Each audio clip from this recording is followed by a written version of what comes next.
You're adopted. I'm sorry.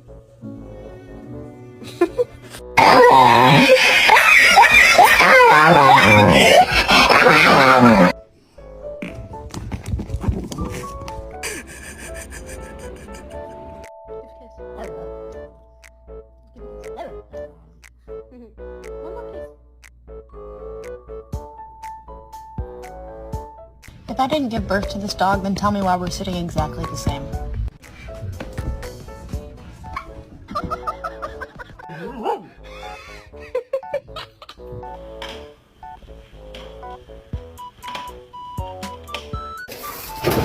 Oh my God, Bear. No bite.